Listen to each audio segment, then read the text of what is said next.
Turabasuhuje bavandimwe abakunzi b'ijambo ry'Imana kandi n'abatarikunda nabo turabasuhuje kuko hari abatarikunda kuko batazi ikintu kiririmo, ariko Imana irifuza ko twese dukunda ijambo ryayo, irifuza ko twese tuyizera hanyuma twese tukanezezwa n'ibyo itubwira.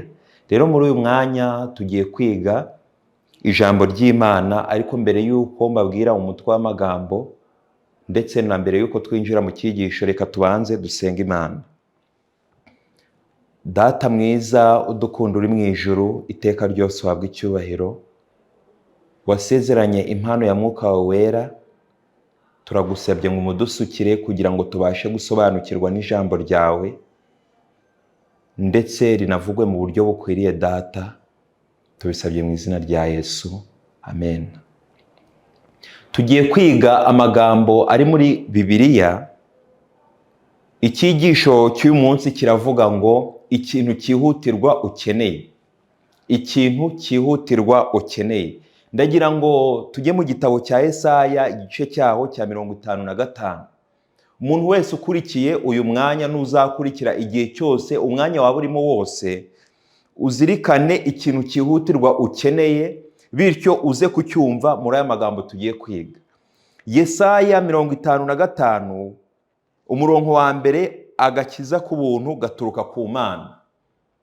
Haranditswe ngo, yemwe abafite inyota nimuze ku mazi, kandi n'abadafite ifeza, kandi n'udafite ifeza nawe naze. Nimuze mugure murye, nimuze mugure vino n'amata, mudatanze ifeza cyangwa ibindi biguzi. Iri ni irarika riva ku Mana, rirarikira umuntu wese aho yaba ari hose, icyo yaba akora cyose, umwanya yaba arimo wose, kuza akagura. Kuko umuntu wese uri ku isi, yaba abizi cyangwa se atabizi, arakennye. Twese dufite inyota, ariko atari inyota y'amazi asanzwe, atari inzara y'ibyo kurya bisanzwe. None ijambo ry'Imana riravuze riti, nimuze mugure mudatanze ifeza cyangwa ibindi biguzi. Ni iki gituma mutanga ifeza mukagura ibitari ibyo kurya nyakuri? Ni iki gituma mukorera ibidahaza? Mugire umwete wo kunyumvira, mubone kurya ibyiza, ubugingo bwanyu bukishimira umubyibuho. Mutega amatwi muze aho ndi munyumve, ubugingo bwanyu bubone kubaho. Nanjye nzasezerana namwe isezerano rihoraho, ari ryo mbabazi zidahwema Dawidi yasezeraniwe. Murongo wa 4, dore mutanzeho umugabo wo guhamiriza amahanga, akaba umwami w'amoko n'umugaba wayo. Ijambo ry'Imana riradusabye ngo tuze tunywe turye nta feza dutanze. Ibi bisobanuye ko tujye dukoresha igihe cyacu, kuko umuntu yakwibaza uburyo ari bugure, byitwa kugura, ariko nanone nta kintu utanze. Icyakora uratanga igihe. Dutanga igihe cyacu mu bintu byinshi bidafite umumaro. Dutanga igihe cyacu mu bintu bishira, bikarangira bitaduhaye agakiza k'iteka ryose. Yesu yigeze abwira abantu ari ku isi ngo umuntu byamumarira iki gutunga ibyo mu isi byose, aramutse abuze ubugingo buhoraho? Umuntu byamumarira iki? Ntabwo ibintu byose abantu babamo ari bibi, ariko noneho hari ikintu cy'ingenzi cyihutirwa umuntu wese uteze amatwi akeneye. Ngo nimuze, ngo nanjye nzasezerana namwe isezerano rihoraho, ari ryo mbabazi Dawidi yasezeraniwe. Ijambo ry'Imana riratubwiye riti, dore mutanzeho umugabo wo guhamiriza amahanga. Bivuze ngo Dawidi ni umugabo wo guhamiriza amahanga. Ubwo ni umuntu wasezeraniwe imbabazi, dushobora kureba ibye tukamenya icyo kintu cyihutirwa n'uburyo twakigeraho. Ndagira ngo turebe mu gitabo cya mbere, igitabo cya kabiri cya Samweli, igice cya 11, ko Yesaya atubwiye ngo mu magambo yanditse muri Yesaya 55, ngo nzasezerana namwe isezerano ry'imbabazi zidahwema Dawidi yasezeraniwe. Mbese Dawidi byamugendekeye bite? ndagira ngo abantu bakurikire iki kintu bacyumve neza. Umurongo wa mbere mu gitabo cya kabiri cya Samweli 11 haranditswe ngo, nuko umwaka utashye mu gihe abami batabariraga, Dawidi atuma Yowabu n'abagaragu be n'Abisirayeli bose barimbura Abamoni kandi bagota n'i Raba, ariko Dawidi we yisigariye i Yerusalemu. Bukeye nimugoroba Dawidi yibambuye ku gisasiro cye, aza agendagenda hejuru y'inzu y'umwami, maze ahagaze hejuru aho abona umugore wiyuhagira, yari umugore mwiza w'ikibengukiro. Ikintu tucyumve neza, baratubwiye ngo Dawidi umwami yibambuye ku gisasiro cye, agiye kwitegereza. Muri uyu mwanya Dawidi arimo, ingabo ze, abantu yari asanzwe ayoboye, abo bari basanzwe bajyana ku rugamba, abari basanzwe bajyana na Dawidi ku rugamba bari bagiye ku rugamba, ariko Dawidi umwami wabo, umuyobozi wabo, yisigarira iwe yiryamiye. Buriya amaboko yicaye ubusa, Satani agiye ashakira akazi. Bivuze ngo hari intsinzwi ya mbere ya Dawidi, cyangwa se kugira ngo agwe mu cyaha, bitangiye yiryamiye, abandi bari ku rugamba. Noneho mu gihe yari yibambuye agendagenda, abona umugore wiyuhagira yambaye ubusa. Ndagira ngo mwumve iki kintu neza. Dawidi umwijima wari watangiye kubudika mu ntekerezo ze, ku buryo yari afite, cyangwa se ntabwo yabashaga gusobanukirwa neza n'ikibi ku buryo abasha kukirwanya. Yabonye umugore wambaye ubusa, ntiyumva ishyano ryaguye, ahubwo yumva rwose nta kibazo gihari. Ndagira ngo mutekereze kuri Dawidi muri uyu mugoroba we wo mu mutima we, muri uyu mwijima wamubudikanye, yibambuye, abona umugore wiyuhagira, aho kugira ngo ahite amwima amaso ahita agenda, ahubwo intekerezo ze zimutindaho. Atangira kubaririza ngo uyu mugore, uriya mugore mbonye, akomoka he? Ni mwene nde? Mu gihe Dawidi yabazaga ayo magambo, ntabwo yenda ndibuze gusoma byinshi, iki gice muzagisome kuko hari aho nshaka gutinda cyane. Bamubwiye aho aturuka, bamubwira ko ari umugore wa Uriya, yari muka Uriya, izina ry'uyu mugore ni Batisheba. Nuko Dawidi ntibyagarukiraho, amutumaho, bararyamana, basoje umugore arataha. Nuko igihe uyu mugore yari amaze gutaha, ku murongo wa 5, bukeye arasama, atuma kuri Dawidi ati ndatwite. Hanyuma Dawidi atuma kuri Yowabu ati nyoherereza Uriya. Ibi bisobanuye iki? Igihe uyu mugore yari amaze gusama inda ya Dawidi, ni icyaha bari bakoze, ariko Dawidi ntabwo yari yigeze atekereza ngo yumve ko hari amahano yakoze. Ahubwo igihe uyu mugore yamubwiye ngo ndatwite ku mirongo ikurikira, Dawidi yashatse ahantu iki cyaha ari bugishyire, kuko we yakoze ibishoboka byose kugira ngo iki cyaha yakoze cye kumugaragaraho. Atumaho umugabo w'uyu mugore aho yari ari ku rugamba.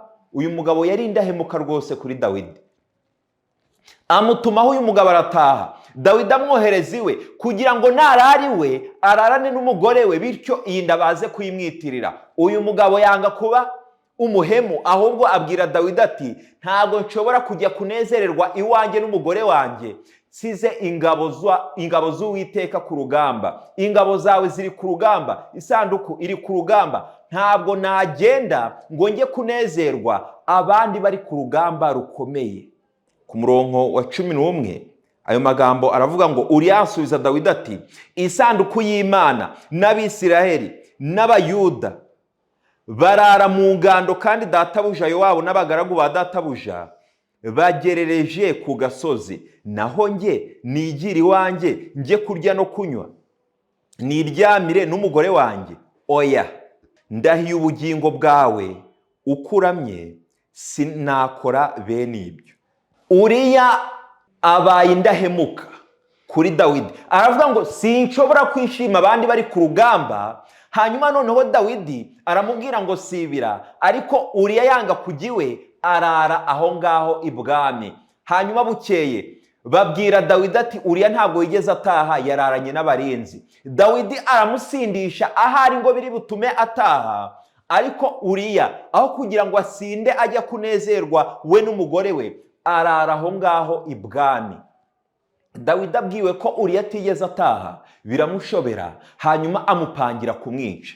Ndagira ngo mukurikire ibi bintu umurongo ku murongo. Dawidi ibintu akoze, mwumva ahantu yatangiriye, birangiye ari kugenda agereka icyaha ku kindi. Uko yashatse guhisha icyaha cye cy'ubusambanyi, bitewe n'uko uwo mugore yamaze gusama, abonye ko ibyo yakoze biri buze kugaragara, Dawidi ikintu yahise akora, yashatse guhimba ibinyoma, kandi itegeko ry'Imana riravuga ngo ntugashinje ibinyoma mugenzi wawe.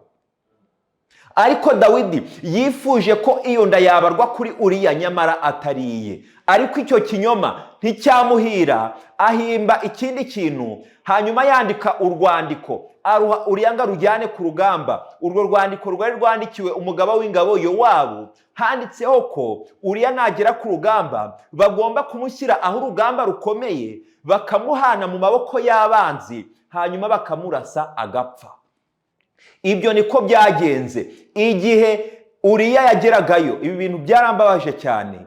Uriya yagiye ajyanye urwandiko rwanditswemo kumwica, arujyanira Yowabu. Dawidi nahangaha ari kumva rwose nta kibazo afite. Igihe Uriya yagezagayo urwo rwandiko, Yowabu umugaba w'ingabo ararusoma, hanyuma yumvira Dawidi ibyo yamubwiye, afata Uriya rwose amushyira ku rugamba, amupanga ahantu hakomeye cyane, ndetse baramuhana ku buryo byarangiye bamurashe, Uriya agwa ku rugamba. Igihe umuntu yari agiye kuvuga amacumu, agiye kubwira Dawidi ibyabaye, ku murongo wa 18, Yowabu yohereza intumwa kubwira Dawidi amacumu. Yihanangiriza iyo ntumwa ati numara kubarira umwami amacumu, umwami akarakara, akubaza ati ni iki cyatumye mugomba kwegera umudugudu mutyo murwana? Mbese ntimwari muzi ko babasha kubarasa bahagaze ku nkike? Akongera kukubwira ati harya ninde wishe Abimeleki mwene Yerubasheti? Si umugore wamuteye ingasire yihagarariye ku nkike akamutsinda i Tebesa? Ni iki cyatumye mwegera inkike mutyo? Nuko uzamusubize uti erega n'umugaragu wawe Uriya w'umuheti nawe yarapfuye. Ndagira ngo mwumve iki kintu. Urugamba uyu munsi rwagenze nabi, barurwanye mu buryo butari bwiza, ku buryo byarangiye batarutsinze, ku buryo byari ibintu biri buze kubabaza Dawidi bitewe n'uburyo barwanye.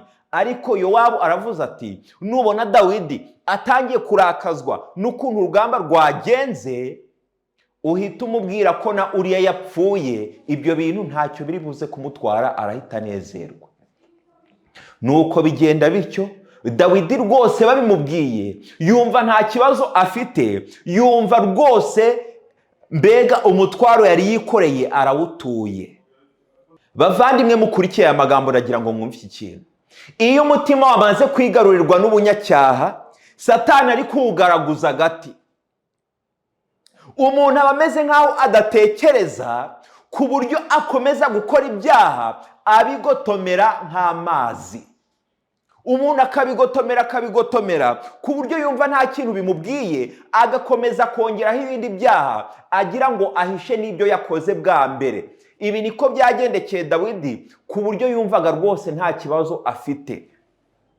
Yari yasambanye, yari yahimbye ibinyoma, yari yishe umugabo witwa Uriya, ariko ibi byose ntacyo bimubwiye. Arangije acyura umugore w'abandi ku murongo wa 26.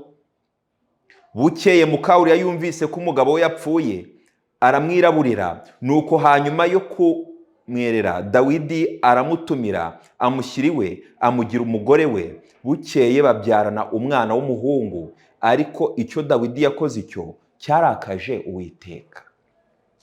Dawidi yakoze ibyaha birakaza Uwiteka, Uwiteka arababara cyane. Ariko ndagira ngo mbabwire ikintu Dawidi akoze. Mu kuba Dawidi afashe umugore w'abandi akamuzana akamugira uwe, yari azi ko ahari ari nko gutabara umugore wahuye n'ibyago umugabo we agapfa.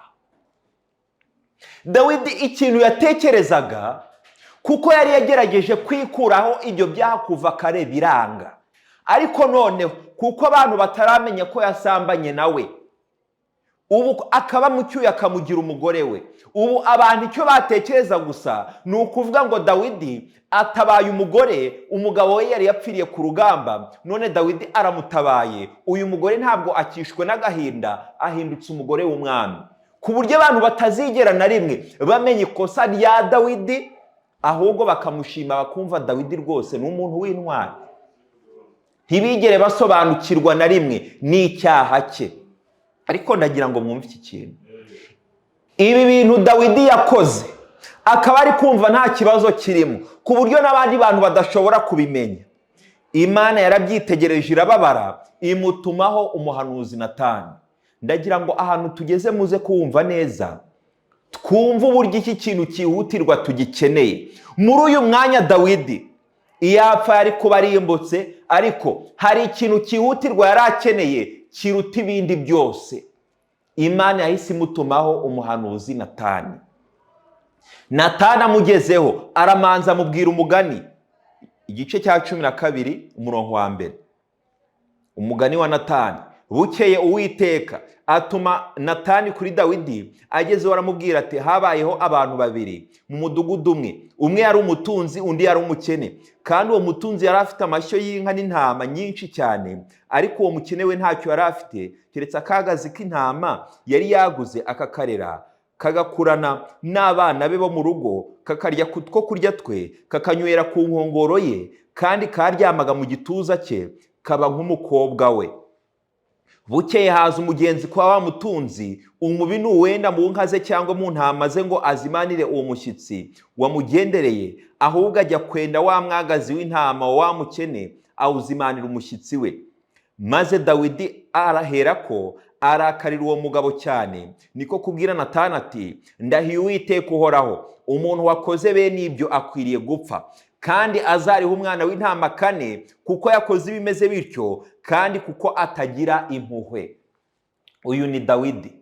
Dawidi nubwo yakoze ibyaha rwose ari guca urubanza ashize amanga. Natani amubwiye, amuciriye umugani w'umutunzi ufite intama nyinshi n'umukene ufite agatama kamwe, ariko ngo mu rugo rw'umutunzi hajemo abashyitsi, aho kugira ngo akore mu bye aba ari byo azimanira abashyitsi, ajya gufata utw'umukene, afata agatama k'umukene afite konyine, aba ariko azana azimanira abashyitsi be. Dawidi acyumva ibyo bintu, yumvise uwo muntu wakoze bene ibyo ari umugome, aravuga ngo uyu muntu agomba gupfa, kandi kuko yakoze ibintu nk'ibi atagira n'impuhwe, azariho uwo mwana w'intama 4. Ibi bintu Dawidi yaravuze, uru rubanza niwe warwiciraga nubwo atarabizi, kuko ku murongo wa 7 ngo nuko Natani abwira Dawidi ati, erega uwo mugabo ni wowe. Iki kintu tucyumve neza. Dawidi yari yakoze ibyaha, Natani arabimubwiye. Mu yandi magambo, Natani ari gukora umurimo Mwuka Wera akorera mu mitima yacu, ari gukora umurimo ibyanditswe byera bikora mu mitima yacu, kuko Natani nyine yaje azanye amagambo akuye ku Mana, nta kindi yavugaga usibye ijambo ry'Imana. Twese uko turi abanyabyaha nka Dawidi, kuko Dawidi acyumva ibi bintu. Muri Zaburi ya 51 hari isengesho yasenze, kuko Zaburi ya 51 ngo Zaburi yahimbiwe umutware w'abaririmbyi, ni ya Dawidi yayanditse ubwo umuhanuzi Natani yazaga ahari Dawidi amaze gusambana na Batisheba. Ku murongo wa 7 yaravuze ati, mu zindi Bibiliya ni ku murongo wa 5 za kera, dore naremanywe gukiranirwa, mu byaha nimwo mama yambyariye. Mbese utaravutse atya ninde? Dawidi nawe igihe abwiwe ibintu yakoze, ikintu ahise atekereza muri we, aravuze ati, n'ubundi navukanye gukiranirwa, mu byaha nimwo mama yambyariye. Mu gutekereza atyo ari kwireba, yarasenze cyane atakira Imana, kuko yari yakoze amahano. Ariko n'igihe yabwiwe ataramenya neza, ahise aca urubanza ariko urubanza Dawidi yakase kuri iki kirego ruhwanye n'urwo ibyanditswe bivuga ku munyabyaha wese, kuko ijambo ry'Imana riravuga ngo kuko ibihembo by'ibyaha ari urupfu.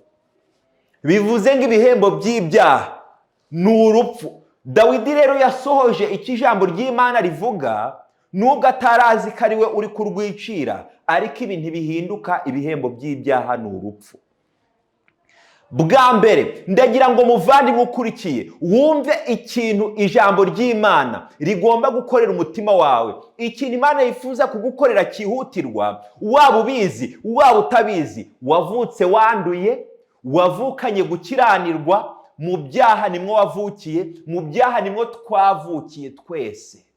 Kandi tumaze gukura twatangiye kubigotomera nk'amazi, kuko twarabikoraga, ariko izo zari imbuto zera kuri cya kindi nyine kwa kundi, kuko twavutse duhengamiye ku kibi. Nawe wirebye wasanga ibyo wakoze ari byinshi cyane. None ibihembo by'ibyaha ni urupfu. Ijambo ry'Imana ikintu cya mbere rikoreye Dawidi, ijambo ry'Imana rinyujije mu kanwa ka Natani, ikintu riri kumukorera nicyo kintu nawe rigomba kugukorera. Ikintu cya mbere ni uko rimwemeje iby'icyaha. Wa kabiri rwa Timoteyo 3:16. Ibyanditswe byera byose byahumetswe n'Imana bigira umumaro wo kwigisha umuntu no kumwemeza ibyaha bye. Dawidi nawe bwa mbere ijambo ry'Imana rirabanje rimwemeza ibyaha yakoze. Mwumva ukuntu ryarimwemeje. Natani aramubwiye ngo uwo mugabo ni wowe. Hepfo yaho ku murongo wa 7, Uwiteka Imana ya Isiraheli ivuze itya iti, ubwira ni ijambo ry'Imana rivuga, nakwimikishije amavuta ngo umwami wa Isiraheli, ngukiza amaboko ya Sawuli, nguha inzu ya shobuja, nguha n'abagore be baragusegura, kandi nkugabira umuryango wa Isiraheli n'uwa Yuda, kandi iyo biba byarabaye bike mba narakongeyeho ibindi. Ni iki cyatumye usuzugura ijambo ry'Uwiteka ugahangara gukora ibyangwa nawe? Wicishije Uriya w'umuheti inkota, kandi ugacyura umugore we umugira uwawe, kandi Uriya umwicisha inkota y'Abamoni. Dawidi ijambo ry'Imana riri kumubwira ibyo yakoze byose, ndetse hepfo ku murongo wa 10 ngo nuko rero inkota ntabwo izava mu rugo rwawe iteka ryose, kuko wansuzuguye ugacyura umugore wa Uriya w'umuheti ukamugira uwawe. Nuko Uwiteka avuze atya ati, umva, nzaguhagurukiriza ibyago bivuye mu rugo rwawe, kandi nzatwara abagore bawe ureba, mbaho umuturanyi wawe aryamanire nabo ku itangaza ry'izuba. Wowe wabikoreye mu rwihisho, ariko nye nzabikorera imbere y'Abisirayeli bose ku mugaragaro izuba riva. Dawidi ijambo ry'Imana rimubwiye akaga kazamugeraho. Buriya ndagira ngo mbanze mbabwire iki kintu, niyo twihanye ntabwo bikuraho ingaruka z'icyaha, kuko niba wagiye gusambana ukarwara sida, niwihana Imana izakubabarira kandi uzaba ubikiye ubugingo buhoraho, ariko iyo sida ntabwo izahita ikira ngo kubera ko wabariwe ngo sida ikire.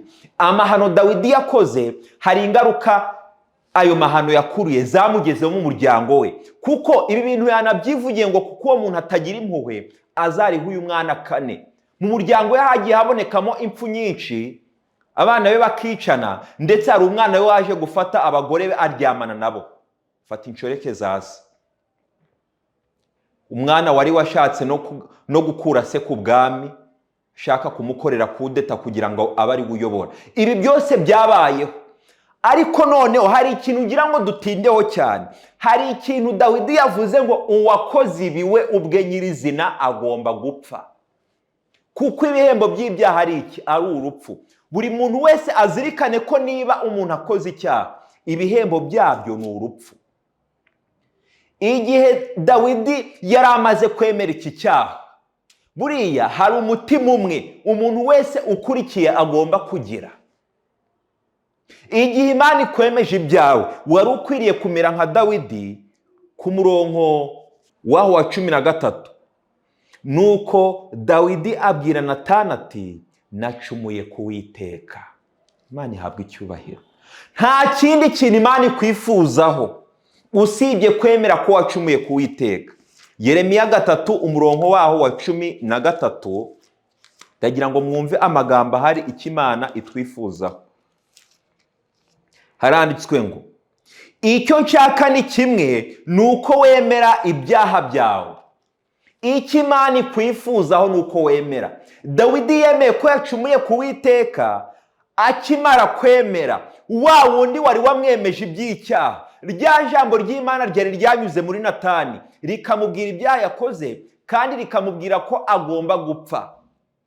Igihe yari amaze kwemera ibyaha bye, akemera ko yacumuye ku Uwiteka, ibyo bintu by'uko yemeye icyaha cye bigaragarira muri Zaburi ya 51, aho yavuze ngo ku murongo wa 2, Mana umbabarire kubw'imbabazi zawe, kubw'imbabazi zawe nyinshi usibanganye ibicumuro byawe, unyuhagire rwose gukiranirwa kwanjye, unyeze unkureho ibyaha byanjye, kuko nzi ibicumuro byanjye, ibyaha byanjye biri imbere yanjye iteka. Ni wowe ubwawe nacumuyeho, nakoze cyangwa n'amaso yawe, byabereye bityo kugira ngo uboneke ko ukiranuka nuvuga, kandi uboneke ko uboneye nuca urubanza. Dore naremanywe gukiranirwa, mu byaha nimwo mama yambyariye. Dore ushaka ukuri ko mu mutima hataboneka, uzahamenyesha ubwenge. Unyejeshe zobu ndera, unyuhagire ndaba umweru ndusha urubura. Uyu ni Dawidi uri gusenga asaba Imana imbabazi kugira ngo ababarirwe ibyo yakoze. Bitewe n'icyaha yari yakoze, yaracyemeye, hanyuma ajya imbere y'Imana arasenga ayitakira kugira ngo Imana imugirire neza. Ndagira ngo mwumve neza umutima wa Dawidi wo kwemezwa icyaha. Zaburi 139,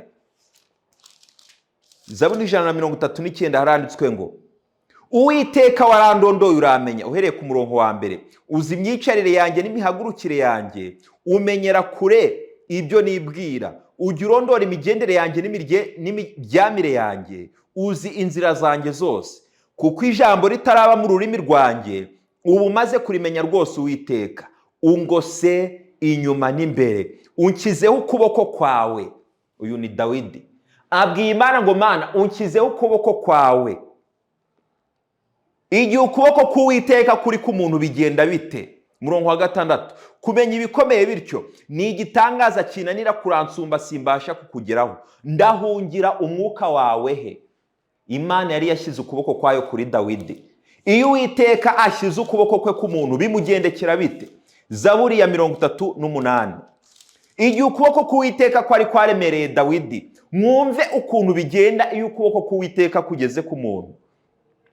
Umurongo wa 2, Uwiteka ntumpanishe umujinya wawe, kandi ntumpanishe uburakari bwawe bwotsa, kuko imyambi yawe impamye, ukuboko kwawe kukanshikamira. Bivuze ngo ukuboko k'Uwiteka kuri kuri Dawidi. Igihe uko kuboko kumugezeho bigenze bite? Umurongo wa 4, nta hazima mu mubiri wanjye kubw'umujinya wawe, nta mahoro amagufwa yanjye afite kubw'ibyaha byanjye, kuko ibyo nakiraniwe bindengeye, bihwanye n'umutwaro uremereye unanira. Inguma zanjye ziranuka, ziraboze kubw'ubupfu bwanjye. Ndahetamye, nunamye cyane, ngenda nambaye ibyo kwirabura umunsi ukira, kuko ikiyunguyungu cyanjye cyuzuye umuriro, kandi nta hazima mu mubiri wanjye. Ndahondobereye, ndavunaguritse, nanihishijwe no guhagarika umutima. Dawidi ari gutakira Imana. Ukuboko kwayo kumugezeho, yumvise ububi bwe, nuko ku murongo wa 10, aho kugira ngo ayihunge, aravuga ati, Mwami ibyo nshaka byose biri imbere yawe, kuniha kwanjye ntuguhishwa. Urumva uburyo Dawidi atakira Imana. Igihe rero Dawidi yari amaze kwemera icyaha cye, muvandimwe wumve ibi bintu, wumve nawe ikintu ukeneye. Natani yahise amubwira andi magambo. Ku murongo wa 13 mu gitabo cya 2 cya Samweli, igice cya 12, Natani abwira Dawidi ati, nuko rero Uwiteka yagukuyeho icyaha cyawe, nturi bupfe. Mbese ikintu muracyumvise? Dawidi yari yakase urubanza, aravuga ngo uwakoze bene ibyo agomba gupfa. Ariko igihe avuze ngo mva nacumuye ku Uwiteka, akumva rwose afite umutima ubabaye ushaka gukira, Natani aramubwiye ngo, nk'uko ari we wamwemeje iby'icyaha, aramubwiye ngo Imana yagukuyeho ibyaha byawe, nturi bupfe. Ariko noneho, murongo wa 14, ariko kuko wahaye abanzi b'Uwiteka urwitwazo runini rwo kumutuka kubw'icyo wakoze icyo, umwana uzavuka ntazabura gupfa. Natani aherako asubira iwe. Iyo uhereye ku murongo wa 16 ugakomeza, usanga Dawidi yarakoze amasengesho menshi kugira ngo uyu mwana adapfa, akiyiriza ubusa, akambara ibigunira, intebe y'ubwami ntaba akiyitekereza. Ariko birangira umwana apfuye. Umwana amaze gupfa, Dawidi atumaho ibyo kurya, ararya. Yari yuhagiye, ararya rwose, aratuza. Abantu baramubaza ati ese bigenze bite ko wahoze uniha umwana akaba amaze gupfa ukaba uri kurya? Ati nasengaga kugira ngo adapfa, none yapfuye. Ndagira ngo abantu mukurikiye ibi bintu mubyumve neza. Dawidi yarasengaga ngo umwana ntapfe. Mbese ibi bintu bisobanuye iki? Imana iramutse imwumviye uyu mwana koko ntapfe, bivuze ngo Dawidi niwe wari gupfa, kuko yari yavuze abyivugira ngo wakoze bene ibyo agomba gupfa, kandi ibihembo by'ibyaha ni iki? Ni urupfu. Bivuze ngo uyu mwana adapfuye, Dawidi niwe wapfa. Ariko Natani aramubwiye ngo wowe ntugipfuye, ariko umwana uzavuka niwe uzagira gute? Niwe ugomba gupfa. Mu Baheburayo igice cyaho cya 9 umurongo wa 22, ndagira ngo mbabwire amagambo ahanditswe twegera no ku musozo. Haranditswe ngo kuko ukurikije amategeko ibintu hafi ya byose byezwa n'amaraso, kandi amaraso atavuye ntihabaho kubabarirwa ibyaha. Amaraso agomba kumeneka. Ubwo nataba ya Dawidi ngo abarimbutse, ubwo kugira ngo akire nuko hari uri bupfe. Ubwo Dawidi risengesho ryumviwe, uyu mwana ntapfe. Dawidi ndagira ngo mbabwire iki kintu. Iri sengesho ari gusenga rimeze nk'ibintu Adamu yavuze. Buriya nimwiga neza ibintu bya Adamu igihe yari amaze gukora icyaha, igihe Imana yari imaze kumwishurira Yesu uzapfa, Adamu yaravuze ngo Mana waretse akaba ari twe tuzira ibyaha byacu tugapfa bikarangira. Dawidi nawe ari gusenga ngo uyu mwana ntapfe, ariko kuko Imana ikunda Dawidi, byarangiye umwana apfuye, Dawidi arababarirwa. Bivuze ngo mwene Dawidi agize gute? Arapfuye. Ndagira ngo iki kintu mucyumve kugira ngo dusoze mucyumvise neza. Mwene Dawidi ninde? Uyu mwana Dawidi yabyaye kuri Batisheba binyuze mu cyaha bakoze. Ntaho yari ahuriye n'icyaha bo bari bakoze. Ntabwo yigeze abafasha gukora iki cyaha, ntabwo yigeze abagira inama yo kugikora, ntabwo bagitegura yari ahari. Bivuze ngo ibintu byose bapanze bakagwa muri iki cyaha, uyu mwana nta ruhare yabigizemo. Bivuze ngo we nta cyaha afite, nta kintu ahuriyeho n'ibyo bakoze. Ariko igihe bamaze kugikora, birangiye uyu mwana avutse arapfa. Iyo Dawidi na Batisheba badakora iki cyaha, uyu mwana ntiyari kuvuka. Mbese iki kintu muracyumvise? Iyo Dawidi na Batisheba badakora aya mahano, uyu mwana ntiyari kuvuka. Uyu mwana avutse bitewe n'iki? Nuko habayeho icyaha, nubwo batabafashije kugikora. None agiye gupfa akizira. Iki kintu mucyumve neza. Tuziga ibyigisho byinshi ku buryo ingingo izumvikana neza. Uyu mwana apfuye azira iki cyaha, nubwo we atigeze afatanya n'ababyeyi be kugikora. Iyo batagikora ntabwo yari kuvuka, avutse kubera ko bagikoze. Matayo igice cya 1 umurongo wa 1, amasekuruza ya Yesu mwene Dawidi mwene Aburahamu. Bivuze ngo Yesu niwe nanone mwene Dawidi uvugwa n'ijambo ry'Imana. Ubwo uyu mwana babyaye agapfa, nta wundi ashushanya uretse Yesu Kristo. Ibi bintu byagombaga gufata intekerezo za Dawidi bikazikura kuri uyu mwana. Dawidi agahita atekereza uzabapfira, hanyuma Dawidi akizera izo mbabazi ze. Binyuze mu maraso ya Kristo, Dawidi yarababariwe. Ubwo umwana ugomba gupfa ninde? Ni Yesu Kristo, kandi yarapfuye kubw'ibyaha byacu twakoze. Iyo icyaha kitaba mu isi, ntabwo Yesu yari kuvuka. Nk'uko iyo Dawidi adakora icyaha, uriya mwana ntiyari kuvuka. N'iyo icyaha kitabaho, ntabwo Yesu yari kuza kuvukira mu isi. Ariko kuko icyaha cyabayeho, byasabye Yesu kumanuka avukira mu isi, kandi ataragize uruhare mu cyaha twakoze, birangira adupfiriye kugira ngo twebwe tubone iki? Ubugingo. Ubwo isomo ryavugaga ngo twe tugomba gupfa, ariko binyuze muri Yesu Kristo. Twasomye amagambo ngo ntugipfuye, kuko Yesu yapfuye. Muvandimwe ukurikiye, dukeneye kwizera Yesu Kristo wadupfiriye. Twakwibaza ngo Dawidi yizeye ate ko yababariwe? Ngiye kubasomera amagambo ari mu gitabo Abakurambere n'Abahanuzi kugira ngo mwumve neza uburyo Dawidi yizeye imbabazi z'Imana n'icyamuhamirije ko yababariwe koko. Mu Bakurambere n'Abahanuzi paje 505, PDF ni 585, haranditswe ngo ntabwo Dawidi yigeze areka urugamba kubwo kwiheba. Mu masezerano Imana yasezeraniye abanyabyaha bihana yabonyemo igihamya cy'uko yababariwe nuko yemewe.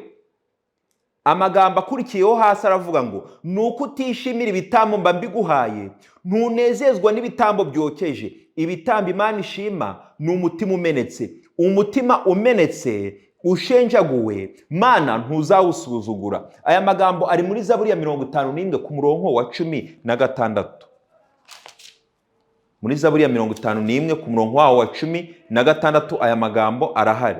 Nuko utishimira ibitambo mba mbiguhaye, ntunezezwa n'ibitambo byokeje. Ibitambo Imana ishima ni umutima umenetse. Umutima umenetse ushenjaguwe Mana ntuzawusuzugura. Ugirire neza Siyoni nk'uko uhishimira, wubake inkike z'i Yerusalemu, nibwo uzishimira ibitambo by'abakiranutsi, nibyo bitambo byokeje n'ibitwitswe, nibwo bazatamba amapfizi ku gicaniro cyawe. Dawidi, ndagira ngo mwumve ukuntu yizeye imbabazi z'Imana, ngo mu isezerano Imana yasezeraniye abanyabyaha bihana yabonyemo igihamya cy'uko yababariwe. Atubwiye amagambo akomeye ngo nuko utishimira ibitambo mba mbiguhaye, ngo icyo ushaka Mana ni umutima ugize gute? Umenetse. Dawidi yasobanukiwe Imana neza, amenya ko iki keneye ari umutima umenetse, kandi niwo yari yazanye imbere y'Imana, ahita yizera kubwo nawe yamaze kubabarirwa. Amahoro ataha mu mutima we. Imana ihabwa icyubahiro. Dawidi icyaha cye yarakibabariwe, arangije abyandika muri Zaburi ku buryo abantu bose bazajya bayisoma ikaba indirimbo igomba kuririmbwa kenshi, abantu bikababera icyigisho gikomeye. Muvandimwe ukurikiye, muvandimwe uteze amatwi, nk'uko Dawidi yari umunyabyaha nkanjye ndetse nawe, ariko ijambo ry'Imana rikamwemeza, nawe fata ijambo ry'Imana uryige neza kandi uryige usenga, rizakwemeza ibyaha, rizagusobanurira igihano cyari kikugenewe, ariko kandi rizakwereka umukiza ushyitse witangiye ibyaha byawe. Kandi kubwo gusobanukirwa neza icyo Imana yifuza, kari umutima uciye bugufi uyisaba imbabazi, uzizera ko imbabazi wazihawe. Bizagutera kwizera ko nawe mubababariwe nawe urimo. Reka muri uyu mwanya ufatanye nanjye kunezererwa ibyo Yesu yakoze, kandi dufatanye kumwizera. Nshuti yanjye, twizere iki gitambo, kuko twagombaga gupfa, kuko ibihembo by'ibyaha ari urupfu, ariko umwana Yesu Kristo yaravutse mwene Dawidi apfa ku bwanjye, ndetse nawe nta wundi yapfiriye utari wowe utari njye. Reka rero tubyizere, hanyuma biduheshe ubugingo buhoraho. Iki nicyo kintu cyihutirwa ukeneye, ku buryo uzajya wicara ari kuvuga ngo nanjye narababariwe, mbikiye ubugingo buhoraho, bitume uhinduka inshuti y'Imana. Imana iduhane umugisha mu izina rya Yesu. Reka dusenga Imana. Data mwiza udukunda uri mu ijuru, uhabwe icyubahiro. Ntacyo utakoze kugira ngo tubone ubugingo kandi tubone bwinshi. Warakoze kubwo kuduha Yesu kugira ngo adupfire. We nta cyaha yakoze, ariko igihe twe twari twabikoze yaradupfiriye. Uduhe kumwizera Data, biduheshe kuba abana bawe. Tubisabye mu izina rya Yesu. Amen.